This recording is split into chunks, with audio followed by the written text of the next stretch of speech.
Ni más ni menos con Yelenis Reina, es un gran placer el conversar a esta hora con Antonio Ledesma, abogado, opositor en Venezuela y en el exilio, el ex alcalde de Caracas, una voz bien alta en cuanto a la libertad de Venezuela, en su lucha incansable por la libertad de Venezuela. Abogado Antonio Ledesma, bienvenido a Ni más ni menos con Yelenis Reina. Gracias por acompañarme a esta hora.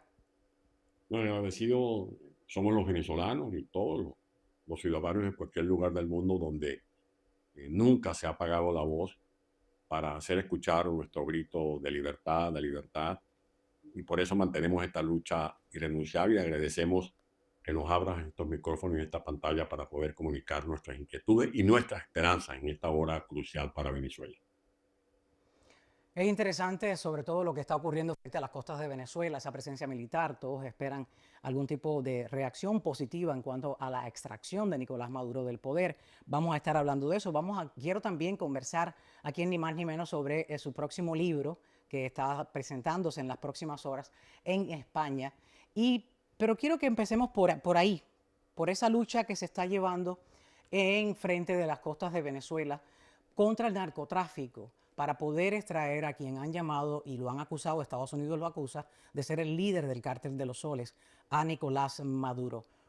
¿Cuán cercano usted ve esa salida del gobierno de Nicolás Maduro de Venezuela? Cuéntenos.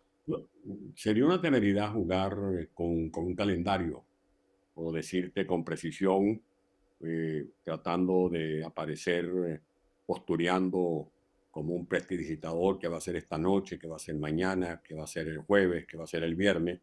La verdad verdadera, lo únicamente cierto es que hay una clasificación por parte del OFAC, del Departamento de Estado, del Departamento de Defensa, el Departamento de Justicia, el Departamento de Finanzas de Estados Unidos, que hay expedientes, los que constan evidencias de investigaciones que ha hecho la DEA, de diligencias que ha hecho la Fiscalía a cargo de la señora Pan Bondi, y además de toda una historia que no comienza hace algunas semanas cuando se pone en escena este cerco antinarcótico no solo de Estados Unidos, sino que es una fuerza, una coalición de fuerzas internacionales para llevar adelante, como tú lo has dicho, con mucha propiedad, una guerra contra el narcotráfico.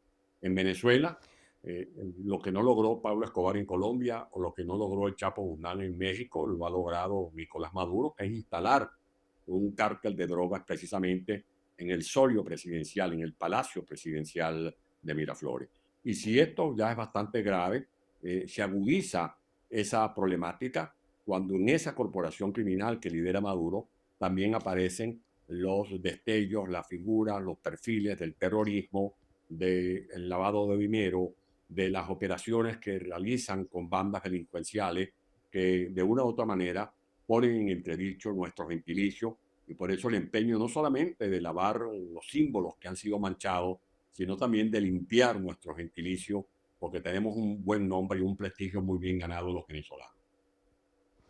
Eso es correcto y además su lucha lo demuestra desde muy joven, desde los 13 años, pues ha estado siendo parte de una lucha justa y cívica por la libertad de su país. Es una carrera muy larga en la política que usted ha llevado ahí dentro, que si a esta hora cualquiera sea el resultado en ese tipo de diálogo, de intimidación con armamento militar o de conversación de acuerdos, de entrega de Nicolás Maduro a los Estados Unidos o cualquiera sea esa salida, sería un triunfo muy grande para los venezolanos, para su lucha y para los 8 millones de venezolanos que votaron por Edmundo González. Ahora, desde Un España, poco más allá, un poco más usted allá, recuerda muy bien porque sus últimos días dentro sí, de Venezuela. Esos sí, últimos días, esos sí, últimos días ahora mismo, usted dice, no fueron en vano. no, no fueron en vano, porque todos los sacrificios que ha puesto al servicio de esta causa el pueblo de Venezuela están a punto de dar con la ruptura definitiva de esta historia tan oscura que representa esta falsa revolución de Hugo Chávez y ahora de Nicolás Maduro. Pero lo que te quería apuntar es que no solo vamos a lograr la libertad de Venezuela. Yo creo que aquí va a derrumbarse un castillo de naipes. Esto va a tener un efecto dominó, porque detrás de la caída, de la captura, del desmoronamiento de esta corporación criminal que jefea Maduro, cae también la tiranía castrista, cae la tiranía de Ortega en Nicaragua, y va a seguir avanzando la luz de la democracia para iluminar esos pasillos oscuros por donde se pasea la cola del diablo, porque este es el populismo, el maleficio del populismo, que no deja nada bueno en ninguna parte, que son teorías desgastadas, que nada tienen que ver con el progreso, con los derechos humanos, con los respetos a los valores y principios que tienen que ver precisamente con lo que anhela cualquier mujer o cualquier hombre de cualquier lugar del mundo, que es paz, progreso y libertad. Libre de una dictadura. Allí se castiga la libre expresión. El que tenga una opinión diferente al gobierno, como ocurre en cualquiera de estos gobiernos de regímenes totalitarios, pues se castiga la libre expresión. Y ellos la única arma que ponen es el encierro. Y es por eso que a usted le estaban pidiendo 26 años de cárcel en su momento por ser el líder de un grupo opositor dentro de Venezuela, el cual ellos no veían bien. Y ahí tenemos imágenes de justo cuando usted fue arrestado en una de esas dos ocasiones. Si pudiera recordarnos un poco de cómo se vivió estos un poco más de 1000 días detenido cuando lo arrestó el SEBIN dentro de Venezuela, por favor. Bueno, hay sufrimientos que te dejan lecciones. No todo el dolor que uno pueda acusar como ser humano, que puede escarmentar en cabeza propia, es estéril. Hay sufrimientos, hay dolores que te dejan algún beneficio. Para mí, esta persecución de la que he sido víctima me ha dejado enseñanzas, me ha obligado, por ejemplo, a leer más, porque a veces en el trajín del día a día, desde la mañanita, en la noche, en todas las tareas que tenía que asumir como alcalde, por ejemplo, me privaba de avanzar en las lecturas, que es uno de mis hábitos, de poder escribir como lo estoy haciendo ahora, de poder conocer al monstruo por dentro y desde afuera. Pero en todo caso, lo que sí te digo con la mano aquí en mi corazón, es que yo le doy gracias a Dios que estoy vivo. Fortuna que no tuvieron otros venezolanos que fueron asesinados por la dictadura, como el inspector Oscar Pérez y sus compañeros que fueron acribillados en una vivienda de la parroquia Junquito de Caracas, como el concejal Fernando Albán, que fue torturado hasta quitarle la vida y lo lanzaron hecho cadáver del piso 10 del edificio donde funciona la siniestra cárcel de la Tumba, o como el capitán Acosta, que fue víctima de torturas en un centro conocido, un centro privado, secreto, que tiene el torturador Alejandro Granco en Caracas, en La Mariposa.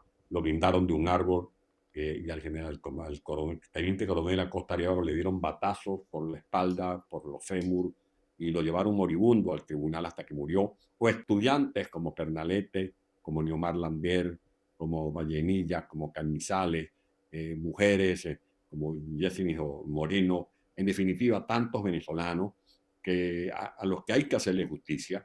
Y así como hay el compromiso del gobierno de transición que van a encabezar el mundo de María Corina Machado, de relanzar el crecimiento económico, de renegociar la deuda externa, de recuperar nuestra industria petrolera, nuestros complejos industriales, de poder sacar de la pobreza a la gente, también hay el compromiso de hacerle justicia a las víctimas, de que se puedan llevar adelante las reparaciones de los daños padecidos por miles de venezolanos víctimas de este acoso, de esta barbarie que ha desarrollado primero Chávez y ahora Nicolás Maduro. Las víctimas que sobreviven, las madres de esos jóvenes estudiantes que se alzaron a las calles, a alzar sus voces, son esas voces las que ellos asesinaron y tienen que tener algún día enfrentarse frente a la justicia para poder pagar por ello. Conversando justo de las gestiones desde Madrid y junto con Edmundo González y María Corina, ¿hay un plan para las próximas 100 horas o los próximos 100 días una vez Maduro sea arrestado? Sí, ese plan se viene confeccionando desde hace mucho tiempo. Tiene como nombre, ha sido bautizado primero por María Corina como el Plan Tierra de Gracia. Todos los capítulos que forman parte de ese plan han sido también asumidos con mucho entusiasmo por el presidente electo Edmundo González Urrutia. Y en ese plan hay, por supuesto, capítulos para las primeras 100 horas, para los primeros 100 días. Allí hay una visión de corto plazo, de mediano plazo y también de largo plazo. O sea, con esto le doy a los venezolanos y a la gente que me escucha, que esté interesada en esta situación de Venezuela, que no vamos a improvisar, que esta transición se viene trabajando desde el año 2024, cuando ganamos las elecciones el 28 de julio, que hay un liderazgo legítimo, que es innegociable, y ese liderazgo lo encarnan por, por decisión soberana de millones de venezolanos, el mundo de María Corina Machado. Que la idea es, primero, restablecer el Estado de Derecho. En Venezuela no hay separación de poderes, un Tribunal de Justicia, que es un pelotón de ajusticiamiento de la dictadura, un fiscal que actúa como un sicario del régimen, un controlador que no controle, que permite que el Poder Ejecutivo cometa todo tipo de desafuero, un Poder Legislativo convertido en un circo, como decía el proverbio turco, cuando un payaso se instala en un palacio, no es que el payaso es rey, sino que el palacio se convierte en un circo. Eso es lo que ha ocurrido con En el un Poder circo. Legislativo de Venezuela. Y una vez restablecidas las instituciones, el control del territorio, poder desarrollar una serie de políticas para reemprender el crecimiento económico de Venezuela. Nuestra situación económica se ha venido viendo afectada por un desplome, por el mal manejo, por los desatinos de esta dictadura. Lo importante es que en todos estos planes, en todos estos esquemas, desde renegociar la deuda pública, eh, aplicar reformas comerciales, financieras, monetarias, aparece la gente.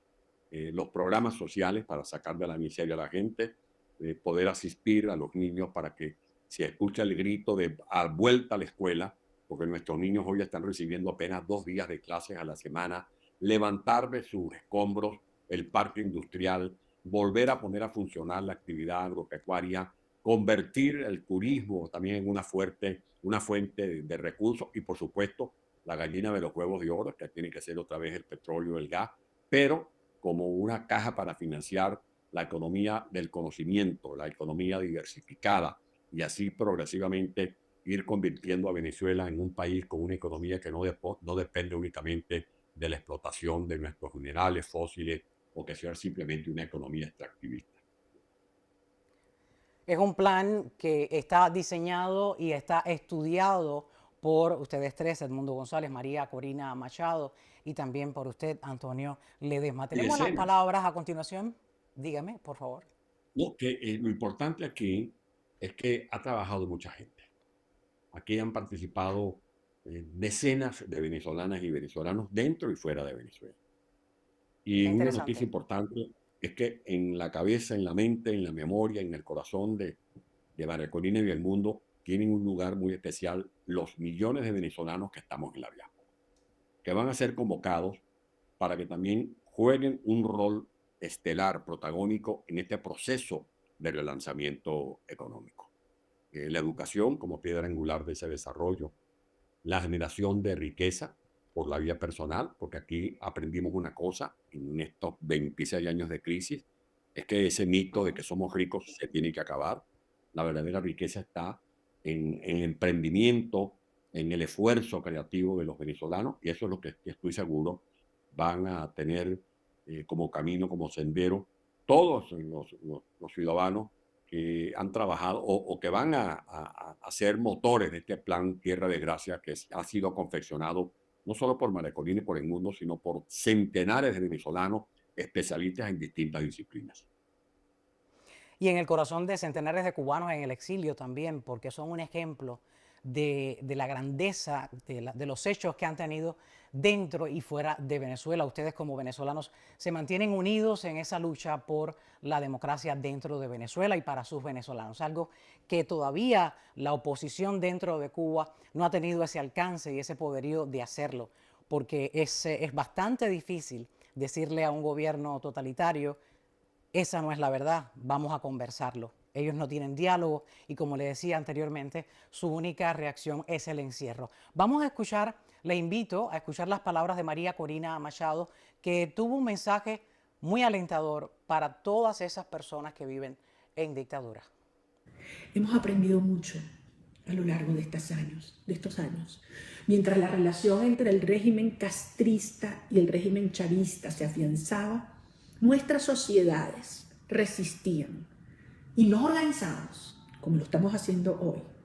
Sin duda el mal ha cooperado entre sí por mucho tiempo, pero Venezuela ya hoy tiene los días contados. Nuestro país está próximo a ser libre y ellos no lo duden. Vamos juntos inmediatamente por Cuba y Nicaragua y finalmente tendremos una región libre de comunismo, narcoterrorismo y tiranías. Vamos a construir naciones seguras, prósperas, libres, democráticas, naciones a las que van a regresar nuestros hijos a casa después de dolorosísimos exilios. Vamos a poder reencontrar a cada una de nuestras familias. Ya está pasando. Vamos a desmantelar este aparato criminal y entrar en una era luminosa en la que siempre recordaremos el sacrificio que miles y miles han hecho, pero que sin duda ha valido la pena. Sentidas palabras de María Corina Machado, yo diría que es el alma materno de todos los cubanos, de todos los venezolanos, porque a ella la siguen. Y aquí en el exilio, desde Cuba, lo dice es una persona a título personal que realmente valoro mucho su trabajo, su fuerza, su empeño. Es que Está escondida aquí lo dentro de reciben, Venezuela y no para de seguir su lucha. es que allí aflora la hija, la hija amorosa. Ahí también se ve el perfil, la cara de la madre protectora, de la madre responsable, de la madre que como líder de esta lucha de resistencia ha cobijado a millones de venezolanos. Y fíjense que el mensaje fundamental, tanto de María Corina como del mundo, ha sido el reencuentro, porque ha habido una La unión. disrupción en la Venezuela, la reconciliación, la unión de los venezolanos, porque Venezuela está partida en dos, los que están resistiendo Totalmente. adentro y prácticamente 9 millones y tantos de venezolanos afuera. 9 millones, para que la gente que nos ve y escucha tenga una idea, es mucho más que la población de Noruega, es mucho más que la población de más de 150 países del mundo. O sea, estamos hablando de una fractura del tejido familiar de un país donde en estos actos, como vemos ahora a María Corina montada en una tribuna, por ejemplo, o cuando llegaba el Mundo González a darle la mano a la gente en el estado Trujillo, en el estado Carabobo, en el estado Aragua, lo que le pedían en Mundo a María Corina era, el hijo decía que regrese mi madre que está en Estados Unidos, Lo o la recuerdo. madre decía, yo lo que quiero es que regrese mi hijo que está en Chile, y la abuela decía, yo quiero que regrese mi nieto que está en España, o que está en las Islas Canarias, o que está en cualquier otro lugar del mundo.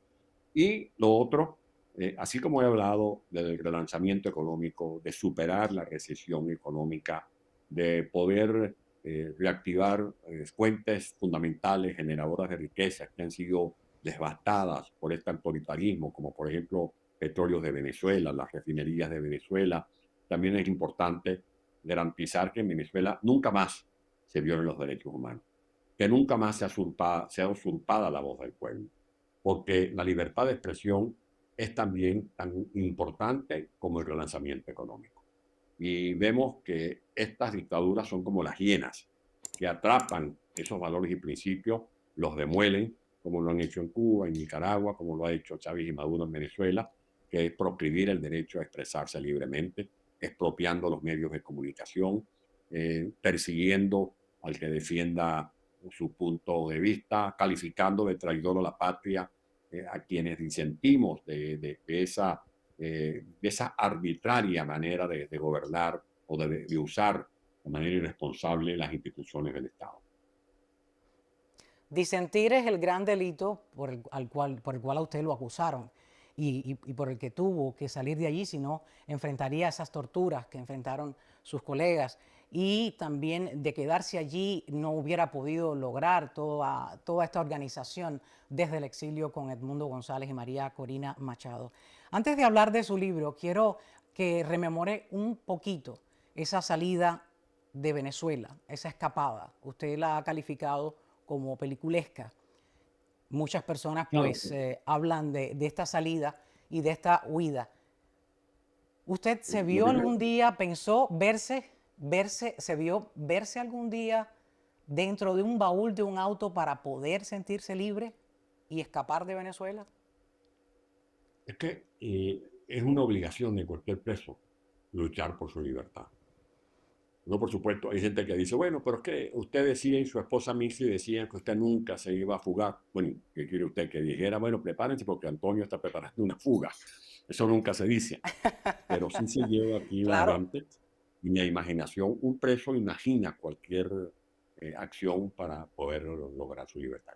Mire, cuando yo llegué a la cárcel militar de Ramo Verde, yo llegué a las 11 de la noche a la cárcel militar de Ramo Verde el 20 de febrero del año 2015 y me encerraron en una celda.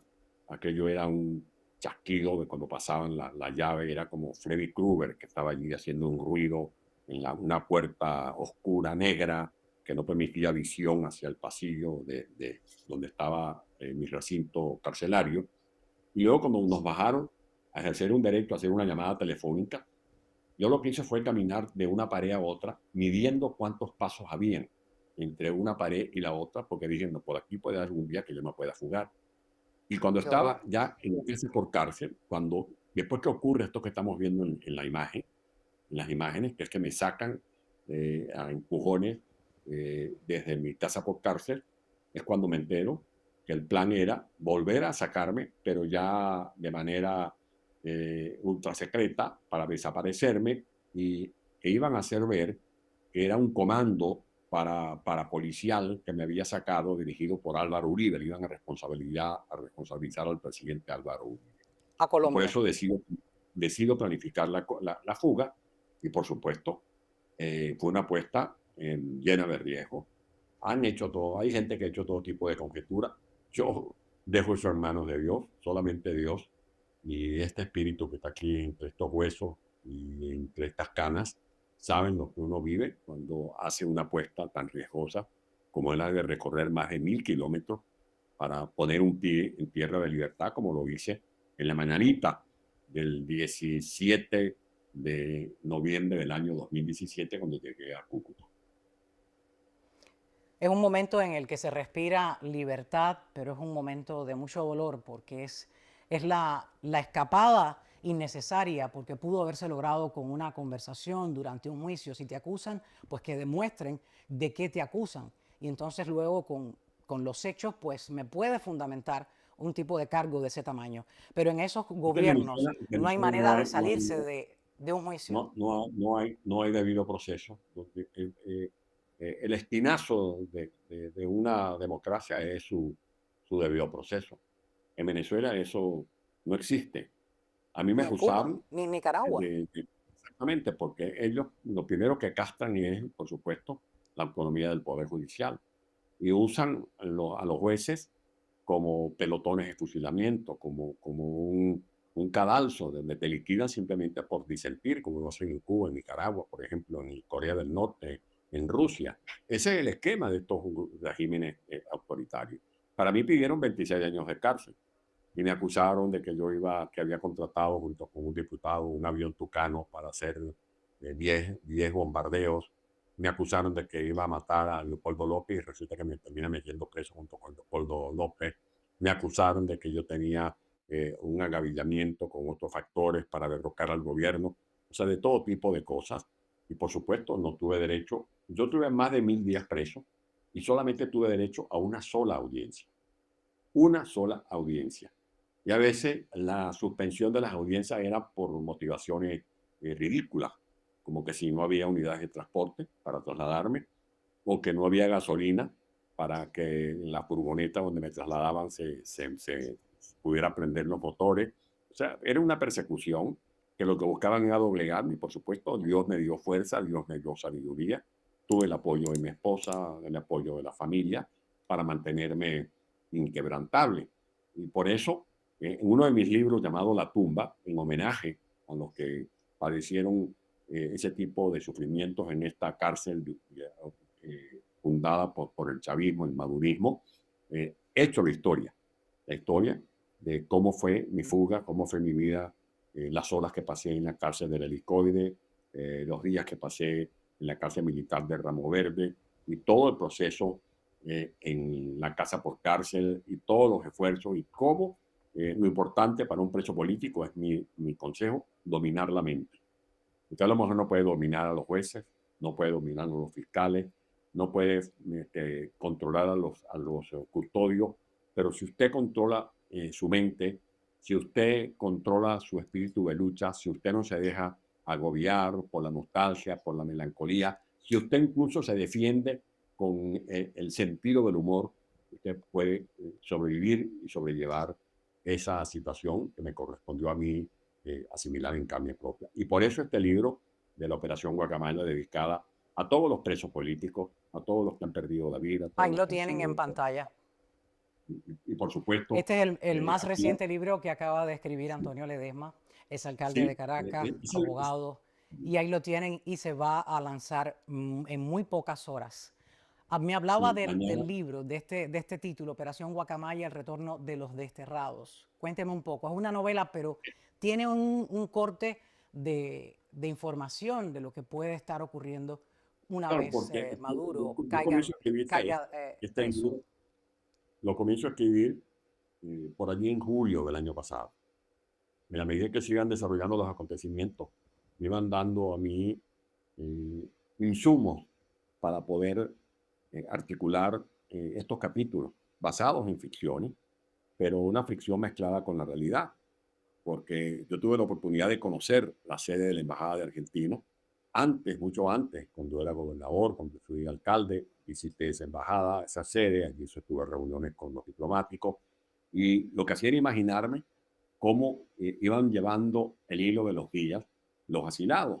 Hay gente que dice, bueno, pero los que estaban allí en la Embajada de Argentina hablaban por teléfono, daban declaraciones. Bueno, porque esa es la diferencia en un preso reducido a una cárcel a alguien que tiene la figura del asilo. Esa es la ventaja de ser asilado. Pero en este caso, la ventaja de un asilado fue truncada porque se desconoció el derecho al salvoconducto. Y por eso los que estaban asilados en la presidencia de Argentina no tuvieron sino que activar su imaginación y preparar con el apoyo de gente cuya identidad no se conoce ni se podrá decir, pusieron en marcha esta espectacular fuga que ha dejado descolocado a la dictadura de Maduro, porque lo que sí se puede comentar es que se logró penetrar al propio aparato de seguridad de la dictadura. Totalmente. Este libro lo pueden adquirir en Amazon. ¿Lo va a presentar dónde, abogado? Mañana lo vamos a presentar la Fundación Mundial de Derechos Humanos, que dirige el doctor Javier Cremades. Va a hacer un acto en el que han sido invitadas distintas personalidades aquí en Madrid.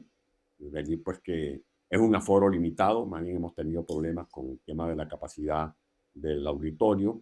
De hecho, por supuesto, en lo personal me satisface mucho, pero en todo caso, los que no puedan asistir tendrán la oportunidad de adquirir también este libro a través de Amazon, que ya está a disposición de cualquier interesado en poder bucear en los capítulos que forman parte de esta nueva obra escrita. Bueno, un gran placer el haber conversado con usted, Antonio Ledesma, Premio Sájarov, también premiado por el Congreso de los Estados Unidos, un líder por convicción desde muy joven por la democracia de Venezuela. Me es un gran honor conversar con usted aquí en Ni Más Ni Menos con Yeleni Reina en este momento previo a su próxima presentación de otro libro. Hay muchos libros que todavía pueden adquirir aquellos que quieran conocer un poco más sobre la historia de Venezuela, escrito por el abogado Antonio Ledesma, que lo pueden conseguir a través de Amazon o en su página de Instagram. También tiene varios enlaces donde puede adquirir los libros y también puede acceder a todos esos artículos que él escribe para informar a la comunidad internacional sobre lo que ocurre en Venezuela. ¿Algo más que quiera agregar, abogado? Cuénteme. Bueno, que es importante que ustedes sigan manteniendo esta pantalla al servicio de la gente que está luchando, que la gente vea el mañana con esperanza. Es mi mensaje a los jóvenes en cualquier lugar del mundo, que luchen por su futuro, que no se dejen arrebatar su ilusión por el porvenir, porque eso es lo que hacen, por ejemplo, los dictadores de Cuba, de Nicaragua, que los jóvenes pierdan la fe, pierdan la esperanza. Yo les voy a pasar el contacto de algunos líderes de la educación. Ojalá pudieran conversar con ellos sobre los planes que hay para dejar atrás el rezago educacional que nos está dejando la dictadura, porque para mí esa es la clave para que cualquier país del mundo logre el beneficio de sus ciudadanos. Mientras Maduro le está ofreciendo a los jóvenes un fusil para que vayan a formar parte de unas milicias, María Corina y el mundo le están ofreciendo una mejor educación para que tengan un futuro asegurado.